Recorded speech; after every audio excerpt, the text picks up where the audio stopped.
let's read this question. The question says that on gradual loading, stress strain relationship for a metal wire is as follows. Within proportionality limit, stress is proportional to strain or stress upon strain equals to a constant for the material of wire. Just on crossing the yield region, the material will have increased and breaking stress, reduced and breaking stress, constant stress, none of these. We have to choose the correct option. आइए बच्चों discuss करते हैं की concept. तो बच्चों की concept में हम इस ग्राफ को ही रिप्रेजेंट करने जा रहे हैं जो कि बना हुआ है। तो हम इसी को देख लेते हैं। देखिए यहाँ से लेके यहाँ तक ये लिमिट ऑफ प्रोपोर्शनलिटी यानी कि इस रीजन को, ये रीजन जो है इस रीजन को कहा जाता है प्रोपोर्शनलिटी रीजन या प्रोपोर्शनल रीजन, जबकि स्ट्रेस और स्ट्रेन एक दूसरे के क्या होते हैं, प्रोपोर्शनल होते हैं।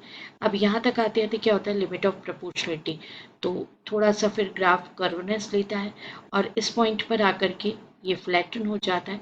इसे कहा जाता है वाई पी यानी कि यील्ड पॉइंट।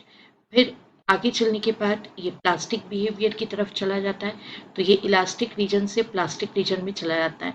मतलब अगर हम डिफॉर्मिंग फोर्स को रिमूव भी कर दें तो जो मटेरियल है वो वापस अपने ओरिजिनल शेप साइज को रीगेन नहीं कर पाता है। एंड आफ्टर दैट फर्दर अगर और ज़्यादा स्ट्रेन हम लगाएं तो एक पीक पॉइंट आता है जिसके बाद फ्रैक्चर पॉइंट यानी कि परमानेंटली ब्रेक हो जाता है। तो हमारा की कंसेप्ट ये बोलता है कि after limit of proportionality stress increases and ये जो हमारा स्ट्रेस है वो थोड़ा सा इंक्रीज होता है, क्योंकि लिमिट ऑफ प्रोपोर्शनलिटी के बाद स्ट्रेस क्या हो जाता है, इंक्रीज हो जाता है।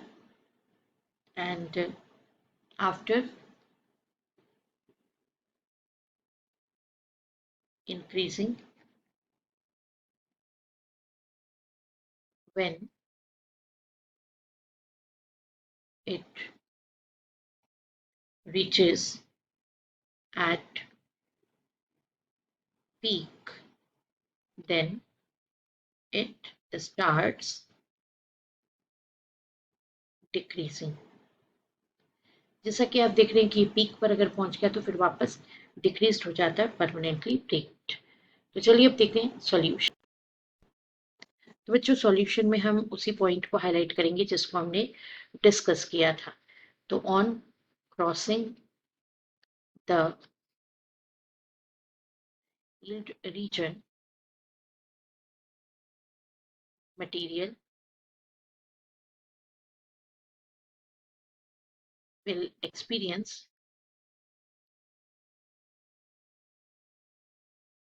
the breaking stress, क्योंकि वो yield region को करने के बाद ब्रेकिंग स्ट्रेस तक जाता है, जैसा हम यहाँ की कंसेप्ट में डिस्कस कर चुके हैं। And further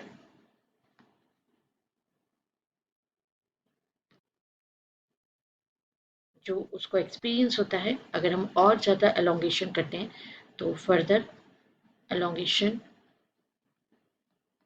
and